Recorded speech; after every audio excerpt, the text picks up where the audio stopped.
సుమన్ టీవీలో మీ business promotions కోసం ఈ కింది నెంబర్ను సంప్రదించగలరు.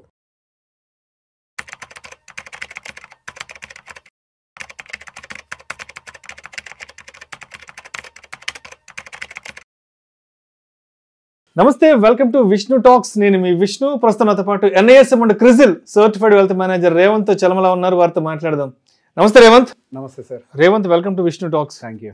సో రేవంత్, ఇప్పుడు సీనియర్ సిటిజన్స్ అనే వాళ్ళు హెల్త్ ఇన్సూరెన్స్ అంటే మెడికల్ ఇన్సూరెన్స్ తీసుకునే ముందు తప్పనిసరిగా ఎటువంటి అంశాలను పరిగణలోకి తీసుకోవాలి అంటారు?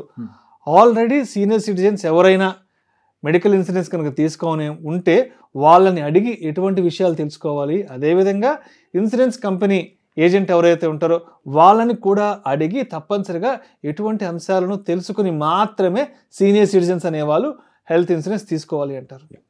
సో మన దేశంలో ఉండే ఒక కాంప్లికేటెడ్ డాక్యుమెంట్స్లో హెల్త్ ఇన్సూరెన్స్ డాక్యుమెంట్ అనేది ఒకటి. అందులో చాలా ఇంక్లూజన్స్ ఉంటాయి, ఎక్స్క్లూజన్స్ ఉంటాయి. వయసును బట్టి, పరిస్థితులను బట్టి రకరకాలుగా మారిపోతూ ఉంటాయి. మన ఏజ్ని బట్టి, ఎంట్రీ ఏజ్ని బట్టి ఇన్సూరెన్స్ ప్రీమియం ఉంటుంది. మనకు ఉండేటువంటి ఎగ్జిస్టింగ్ డిసీజెస్ని బట్టి ప్రీమియం మారుతూ ఉంటుంది. సో ఇట్లా రకరకాల కాంపోనెంట్స్ ఉంటాయి. సో ఫస్ట్ ఎప్పుడైనా హెల్త్ ఇన్సూరెన్స్ మనం సెలెక్ట్ చేసుకునేటప్పుడు అది మీరు చెప్పిన సీనియర్ సిటిజన్ కేటగిరీ అంటే మేము 55-60 నుంచి 55-65 యావరేజ్గా అనుకుందాం. సో సహజంగా ఏజ్ గ్రూప్లోకి వచ్చిన తర్వాత వాళ్ళకి షుగరో, బీపీఓ మోస్ట్ కామన్గా ఉండేది, మోస్ట్ కామన్గా ఉండేటువంటి ఒక ఎలిమెంట్. అండ్ దాంతో పాటుగా కొలెస్ట్రాల్ అనేది కూడా ఒక కామన్ ఎలిమెంట్గా చాలా మందిలో కనపడుతుంది, కొలెస్ట్రాల్ ఒక ఆస్పెక్ట్ కూడా. సో దీన్ని కొన్ని ఉదాహరణలతో కూడా ఎక్స్ప్లెయిన్ చేసే ప్రయత్నం చేస్తాను. అంటే నేను నా క్లయింట్స్ దగ్గర చూసినటువంటి వాళ్ళ దగ్గర నుంచి ఎదుర్కొన్నటువంటి వాళ్ళు ప్రీవియస్గా తీసుకొని ఎక్కడ వాళ్ళు ఇబ్బంది పడ్డారు. సో ఒక క్లయింట్కి సంబంధించిన ఫాదర్కి ఒక హార్ట్ రిలేటెడ్ సర్జరీ జరగాల్సిన అవసరం ఉంది. దాదాపుగా హెల్త్ ఇన్సూరెన్స్ అది తీసుకొని 3 సంవత్సరాలు 4 సంవత్సరాలు ఆల్రెడీ పూర్తవుతుంది. పూర్తయిపోయిన తర్వాత ఒక చిన్న సర్జరీకి రిక్వైర్మెంట్ ఉందని వెళ్ళినప్పుడు సహజంగా అక్కడ ఉన్నటువంటి డాక్టర్ మీకు ప్రీవియస్గా ఏమైనా సమస్యలు ఉన్నాయని అడిగితే ఆయన బేసిక్గా నాకు 3-4 ఏళ్ళ నుంచి కొంచెం ఇక్కడ ఇబ్బందిగా ఉందండి అని చెప్పేసి చెప్పడం జరిగింది. చెస్ట్లో ఇబ్బందిగా ఉందని మాత్రమే చెప్పారు. సో ఇక్కడ పాయింట్ ఏంటి అని అంటే ఆయనకి ఇంతకుముందు డయాగ్నోస్ అయింది కాదు. రెండోది అది గ్యాస్ట్రిక్ ట్రబుల్ కూడా అయి ఉండే అవకాశాలు కూడా ఉంటాయి. సో బేసిక్గా అక్కడ ఏం జరిగిందంటే ఆ కంపెనీ, ఒక పర్టికులర్ సో ఇన్సూరెన్స్ కంపెనీ మీకు 3 ఏళ్ల ముందు నుంచే ఆల్రెడీ మీకు ప్రాబ్లం ఉంది, అది మాకు అంటే ముందు నుంచి మా ఇన్సూరెన్స్ చేయించుకోక ముందు నుంచే ప్రాబ్లం ఉన్నట్టుగా ఉంది. సో బేసిక్గా దానికోసం ఇన్సూరెన్స్ని రిజెక్ట్ చేస్తామని చెప్పారు. సో ఇక్కడ ఫస్ట్ మనం గుర్తుపెట్టుకోవాల్సిన అంశం ఏంటి అని అంటే మీరు సరైన ఇన్సూరెన్స్ అడ్వైజర్ మన ముందు పెట్టుకొని ఉండాలి. హెల్త్ ఇన్సూరెన్స్ తీసుకునేటప్పుడు అక్కడ ఇక్కడ 500-1000 రూపాయల తేడా వస్తుంది మాక్సిమం. ఒక మంచి అడ్వైజర్ దగ్గర తీసుకున్న దానికి మీరు డైరెక్ట్ కంపెనీ దగ్గర ఎంచుకున్న దానికి 500-1000 రూపాయలు తేడా వస్తుంది అంతే. సో ఒక మంచి అడ్వైజర్ దగ్గర తీసుకుని ఉంటే ఈ లాజికల్ పాయింట్ వాళ్ళు ఎక్స్ప్లెయిన్ చేసుకుని ఉండేవాళ్ళు. అది could be a gastric trouble లేదా ఒక అన్ఐడెంటిఫైడ్ ప్రాబ్లం అయి ఉండొచ్చు. అండ్ మోర్ 3-4 ఇయర్స్ నుంచి కూడా హార్ట్ స్ట్రోక్స్ వస్తూ పోతూ ఉండవు. సో బేసిక్గా దాన్ని లాజికల్గా బ్రేక్ చేసే అవకాశాలు మనకు ఉన్నాయి. సో బేసిక్గా ఫస్ట్ థింగ్ ఏంటి అని అంటే ప్రాపర్గా నాలెడ్జ్, అంటే పూర్తిగా హెల్త్ ఇన్సూరెన్స్కి సంబంధించిన నాలెడ్జ్ ఉన్నటువంటి అడ్వైజర్ని ఐడెంటిఫై చేయడం మొదటి స్టెప్. ఆ తర్వాత మీరు ఆ అడ్వైజర్ దగ్గర ప్రతి ఒక్క విషయాన్ని డిస్క్లోజ్ చేయాల్సిందే. అండ్ మీరు డిస్క్లోజ్ చేసిన విషయాన్ని ఆ అడ్వైజర్ కంపెనీకి కూడా చెప్పాడా లేదా అనేది మీరు ఖచ్చితంగా చెక్ చేయాల్సిన అంశం. సమ్ టైమ్స్ మనకి ముందు తెలియకపోయినా పాలసీ ఇష్యూ అయిపోయిన తర్వాత అయినా సరే మీరు చెప్పిన అంశాలు కంపెనీకి తెలుసా లేదన్నది అక్కడ రాసుంటాయి. ప్రీ ఎగ్జిస్టింగ్ డిసీజెస్ అని చెప్పి, అంటే మీకు షుగర్ ఉంటే షుగర్ ఉందని చెప్పాలి, బీపీ ఉంటే బీపీ ఉందని చెప్పాలి. అండ్ దాంతో పాటుగా మీరు ఎంత డోసేజ్ మెడిసిన్ వాడుతున్నారో కూడా వాళ్ళు అడుగుతారు. దాన్ని కూడా ఖచ్చితంగా మెన్షన్ చేయాలి. షుగర్కి, బీపీకి, ఈ కొలెస్ట్రాల్ వంటి ఏమైనా దీర్ఘకాలిక సమస్యలు ఉంటే ఎంత మెడికేషన్, ఎంత డోస్ తీసుకుంటున్నాం అన్నది కూడా ముందే మనం చెప్పాలి, మెన్షన్ చేయాలి. సో మనం వాడేటువంటి మెడిసిన్ మనకు ఉండేటువంటి సివియారిటీని బేస్ చేసుకొని మనం కట్టిన ప్రీమియంకి అడిషనల్గా లోడింగ్ ఛార్జెస్ అనేవి వేస్తారు. సో ఇక్కడ లోడింగ్ ఛార్జ్ వేసిన తర్వాత మనకి ఇన్స్టాంట్గా ఆ డిసీజెస్ కవరేజ్లో ఉన్నట్టు కాదు. వాటికి వాళ్ళు 2 years 3 years వెయిటింగ్ పీరియడ్ అనేది మళ్ళీ స్పెసిఫై చేస్తారు. లేదు నాకు ఆ 2-3 years వెయిటింగ్ పీరియడ్ కూడా వద్దు అని అంటే మీ అడ్వైజర్ని అడిగినట్లయితే దాన్ని క్లియర్గా దానికోసం చెప్పి ఒక రైడర్ని చెప్తారు. అది 1-2 monthsలోనే అది కంప్లీట్ అయ్యే విధంగా మీకు వెయిటింగ్ పీరియడ్ లేకుండా కావాలి అని అంటే ఆ రైడర్ని మీరు పే చేసుకోవచ్చు. అది డెఫినెట్గా చాలా ఎక్స్పెన్సివ్గా ఉంటుంది. ఆల్మోస్ట్ 50% ఆఫ్ యువర్ ప్రీమియం కూడా ఉండొచ్చు, ఈక్వలెంట్ టు యువర్ ప్రీమియం కూడా ఉండొచ్చు. సో ఒకవేళ వెయిటింగ్ వద్దనుకుంటే మీరు ఆ పని చేయాలి. అండ్ కొలెస్ట్రాల్ రిలేటెడ్ ఇష్యూస్ వచ్చినా కానీ చాలామంది ఏం చెప్తారంటే చాలా తక్కువ, చిన్నదిలే, ఏం కాదులే, చెప్పనవసరం లేదని అనుకుంటారు. యాక్చువల్గా ఇన్సూరెన్స్ కంపెనీలు ఇప్పుడు కొలెస్ట్రాల్ని ఒక సపరేట్ ప్రాబ్లంగా ట్రీట్ చేయడం మొదలుపెట్టాయి. ఆ కొలెస్ట్రాల్కి మీరు యూస్ చేసినటువంటి ఒక టాబ్లెట్ ఏ టైప్, అందులో బ్లడ్ థిన్నర్స్ ఉన్నాయా, ఓన్లీ కొలెస్ట్రాల్ టాబ్లెటా, ఇట్లా విడివిడిగా కూడా ఎగ్జామిన్ చేస్తున్నాయి. అండ్ దాంతోపాటుగా మీకు ట్రైగ్లిసరైడ్స్ లెవెల్స్ ఏ లెవెల్లో ఉన్నాయి, మీ కొలెస్ట్రాల్ ఎంత మొత్తంలో ఉంది, ఎల్డిఎల్ ఎంత ఉంది, టోటల్ కొలెస్ట్రాల్ ఎంత ఉంది, ఇట్లా ప్రతి ఒక్క అంశాన్ని విడివిడిగా పరిగణించే ప్రయత్నం చేస్తున్నాయి ఇన్సూరెన్స్ కంపెనీలు ఇప్పుడు. ఎందుకంటే దానివల్ల ఏమైనా సమస్యలు వస్తాయా అన్నది ఒక దాంతో ఇది చేస్తున్నారు. సో ఖచ్చితంగా ఆ విషయాన్ని కూడా స్పెసిఫిక్గా మెన్షన్ చేయాల్సిందే. సో ఇక్కడ పీఈడి ఎందుకు మెన్షన్ చేయాలి అని అంటే మనం చెప్పకుండా దాచిపెట్టచ్చు కదా అని మనం అనుకుంటాం. సో ఇక్కడ ఒక విషయాన్ని గుర్తుపెట్టుకోండి. మీరు ఒక హాస్పిటల్కి ఒక ఎమర్జెన్సీకి వెళ్ళినప్పుడు డాక్టర్ ఫస్ట్ అడిగే అంశం ఏంటి అని అంటే ఈయన ఏమేమి టాబ్లెట్లు వాడుతున్నారు, ఈయనకి ఎగ్జిస్టింగ్ ఏమేమి సమస్యలు ఉన్నాయి, ప్రీవియస్గా ఆయన ఎలర్జీస్ ఏమైనా ఉన్నాయా, ఆయనకి ఎప్పుడైనా ఫిట్స్ వచ్చాయా, ఇట్లా ప్రతి ఒక్క అంశాన్ని అడుగుతారు. అడిగిన తర్వాత ఆయన మొత్తం ఆయన కేస్ షీట్లో మొత్తం రాసుకుంటాడు. ఆ డాక్యుమెంట్ని ఇన్సూరెన్స్ కంపెనీకి పంపిస్తారు. సో మీరు చెప్పినటువంటి డీటెయిల్స్ డాక్టర్ దగ్గర ఉన్నటువంటి డీటెయిల్స్ మిస్ మ్యాచ్ అయ్యాయి అని అంటే మీ ఇన్సూరెన్స్ ఖచ్చితంగా రిజెక్ట్ అయిపోతుంది. కాబట్టి ఏ ఒక్క చిన్న విషయాన్ని కూడా దాచిపెట్టద్దు. అయితే గీతే మహా అయితే కొంచెం చిన్న అమౌంట్ లోడింగ్ పడుతుంది ఎగ్జిస్టింగ్ ఇష్యూ చెప్పినట్లయితే. సో అట్లా కాకుండా కొంతమందికి ఆల్రెడీ ఎగ్జిస్టింగ్ హార్ట్ డిసీజెస్ కూడా ఉంటాయి.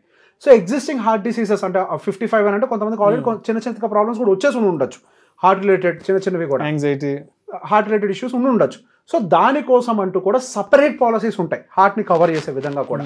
సో పర్టికులర్గా ఆల్రెడీ ఒక ప్రాబ్లం ఉంది అంటే దాన్ని ప్రాపర్గా కవర్ చేసేటువంటి పాలసీ ఏముందో చూసుకొని మీ ఇన్సూరెన్స్ అడ్వైజర్ దాన్ని సజెస్ట్ చేయమని చెప్పండి. అండ్ దాంతోపాటుగా ఇప్పుడు బేసిక్గా స్పెసిఫిక్ ప్రాబ్లం అని ఒక టాపిక్ వచ్చాం కాబట్టి చెప్తున్నాను. అదే ఒకవేళ యంగ్ పీపుల్ తీసుకుంటున్నారు అనుకోండి ఇన్సూరెన్స్, అప్పుడే పెళ్ళైంది ఇంకా పిల్లలు పుట్టలేదు అనుకోండి, మెటర్నిటీ బెనిఫిట్ ఉందో లేదో ఖచ్చితంగా చూడండి. ఎగ్జాక్ట్లీ అవునవును. మెటర్నిటీ బెనిఫిట్ చాలా ఇంపార్టెంట్. ఇది ఎందుకో నేను జీవితంలో నేను చూసినటువంటి రకరకాల అంశాలతో మీకు వాస్తవాలు చెప్తాను. నేను మెటర్నిటీ బెనిఫిట్తో కనుక మీరు ఉన్నట్లయితే మీ బిడ్డ పుట్టడంతో ఇన్సూరెన్స్ హోల్డర్గా పుడతారు. ఓకే యా, ఒకవేళ మీకు గనక మెటర్నిటీ బెనిఫిట్ లేదనుకోండి, సహజంగా పుట్టిన టైంలో పిల్లలకి ఏ ఎమర్జెన్సీ అయినా ట్రిగ్గర్ అవ్వచ్చు. ఆ కిడ్స్కి అంటే అప్పుడే పుట్టిన పిల్లలకి ట్రీట్మెంట్ చాలా ఎక్స్పెన్సివ్గా ఉంటుంది, మనం భరించలేనంతగా చాలా ఎక్స్పెన్సివ్ రైట్. సో పుట్టుకతోటే వాళ్ళకి ఫిట్స్ కూడా ఉండే అవకాశాలు ఉంటాయి చాలా మంది పిల్లల్లో. సో పుట్టుకతో కనుక ఫిట్స్ ఉన్నట్లయితే జీవితంలో ఆ ప్రాబ్లమ్ ఏ ఇన్సూరెన్స్ కంపెనీ కవర్ చేయదు, లైఫ్లో కవర్ చేయదు. ఒకవేళ మీ బిడ్డ ఇన్సూరెన్స్తో కనుక పుట్టింది అనుకోండి, లైఫ్ లాంగ్ ఆ ఇన్సూరెన్స్ కంపెనీ ఆ ప్రాబ్లం కవరేజ్ ఇవ్వాల్సిందే.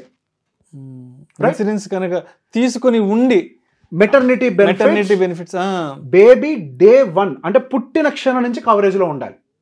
సో ఇది ఖచ్చితంగా ఉండాలి. మీరు నార్మల్ ఇన్సూరెన్స్ తీసుకొని ఉండొచ్చు, ఇంకొక ఇన్సూరెన్స్ కూడా తీసుకోండి కావాలంటే.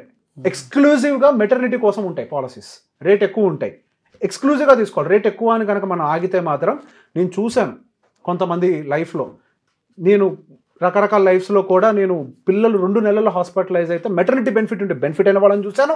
మెటర్నిటీ బెనిఫిట్ లేకపోవటం వల్ల ఆ పిల్లలకు ఉండేటువంటి existing illness life long cover చేయము అని చెప్పిన కంపెనీలు కూడా చూసాను. అంటే కొన్ని కాస్ట్ ఉన్నాయంటే దాని దగ్గర స్టాండర్డ్స్ ఉంటాయి వాళ్ళ దగ్గర. కంపెనీ వాళ్ళు మనం జీవితంలో బార్గెన్ చేయకూడని ఒక ప్రోడక్ట్ ఏంటి అని అంటే ఇన్సూరెన్స్. ఎట్టి పరిస్థితుల్లో బార్గెన్ చేయొద్దు, ఎట్టి పరిస్థితుల్లో ఒక మంచి నాలెడ్జబుల్ అడ్వైజర్ దగ్గర తీసుకోవాల్సిన అంశాలు. అండ్ దాంతో పాటుగా కొన్ని మనకి క్రిటికల్ ఇల్నెస్లు కానీ కొన్ని ఏంటంటే ఖచ్చితమైన వెయిటింగ్ పీరియడ్ ఇస్తారు. నీ రీప్లేస్మెంట్ లాంటివి కొన్ని ఉంటాయి అన్నమాట, వాటికి ఖచ్చితమైన వెయిటింగ్ పీరియడ్ ఉంటుంది. సో వాటికి సంబంధించి ఆ పాలసీలో అవన్నీ కూడా క్లియర్గా ఉన్నాయా లేదా, ఎంతకాలం వెయిటింగ్ పీరియడ్ వాళ్ళు ఇస్తున్నారు, దాన్ని తగ్గించుకునే అవకాశాలు ఏమైనా ఉన్నాయా. సహజంగా వయసు పెరిగే కొద్ది ఇట్లాంటివన్నీ వస్తూ ఉంటాయి. అండ్ దాంతోపాటుగా ఏజ్ రిలేటెడ్ ఇష్యూస్ ఉంటాయి, కొన్ని బ్రెయిన్ న్యూరో కొన్ని ఇష్యూస్ అసలు వాళ్ళు ఇంక్లూడ్ చేయరు. మీరు ముందు నుంచే ఇన్సూరెన్స్ హోల్డర్ అనుకోండి ఇంక్లూడ్ చేస్తారు. అట్లా కాకుండా ఏజ్ మొత్తం పెరిగిన తర్వాత తీసుకుంటాం అనుకోండి, సహజంగా కొన్ని ఎక్స్క్లూజన్స్ అనేవి వాటిలో వస్తాయి. అల్జీమర్ అనేది అంటారు పెద్దవాళ్ళు, ఇట్లాంటివన్నీ ఇంక్లూడ్ చేయరనమాట సహజంగా ఏజ్ పెరిగిన తర్వాత తీసుకుంటే. సో బేసిక్ వీటన్నిటిని పరిగణలోకి తీసుకోవాలి. సో హెల్త్ ఇన్సూరెన్స్ యంగ్ జనరేషన్తో కంపేర్ చేస్తే పెద్దవాళ్ళకి ఎక్కువ అవసరం, చాలా ఎక్కువ అవసరం.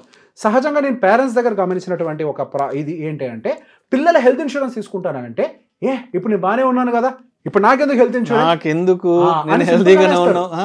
అని అనేస్తారు. నేను నా దగ్గరకు వచ్చినటువంటి వాళ్ళకి అంటే మన జనరేషన్ వాళ్ళకి చెప్తూ ఉంటాను, వాళ్ళు ఇప్పుడు బాగానే అంటారండి, ఇప్పుడు యాక్సిడెంట్ అనేది అనుకోకుండా క్షణంలో జరిగిపోద్ది, హెల్త్ కూడా అట్లాంటిదే అండి. ఒక్కసారి అట్లా జరిగింది అనుకోండి, మీ పరిస్థితి ఏంటి? వాళ్ళు బెడ్ మీద ఉంటారు, వాళ్ళకి ఏమీ తెలియదు ఏం జరుగుతుందో కూడా. అసలు యాక్చువల్ ప్రాబ్లం ఫేస్ చేసేది ఎవరు అని అంటే అటెండర్ లైఫ్లో. సో మీరు ముందు ప్రిపేర్డ్గా ఉండాలి, వాళ్ళకి హెల్త్ ఇన్సూరెన్స్ ఖచ్చితంగా ఉండాలి. ఇప్పుడున్న జనరేషన్లో ట్రీట్మెంట్స్ అనేవి చాలా ఎక్స్పెన్సివ్.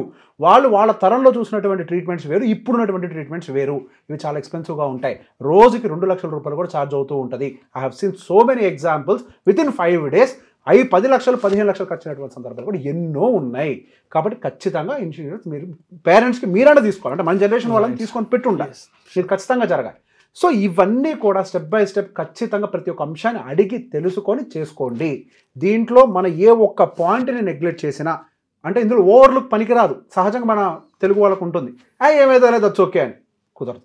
దట్స్ ఓకే అనేది లేదు. It's not at all okay. ప్రతి చిన్న అంశాన్ని మీరు కంపెనీకి తెలియజేయాల్సిందే. ఒకవేళ మీరు ఇన్సూరెన్స్ తీసుకున్నాక మీకు తెలియలేదు, మీలో ఏదైనా ప్రాబ్లం ఉంది, అది మీకు తెలియలేదు అనుకోండి, కొన్ని కంపెనీలు ఏం చేస్తాయనంటే ఆ ప్రాబ్లం మీకు ముందు నుంచే ఉంది అని చెప్పేసి రిజెక్ట్ చేసే ప్రయత్నం చేస్తాయి.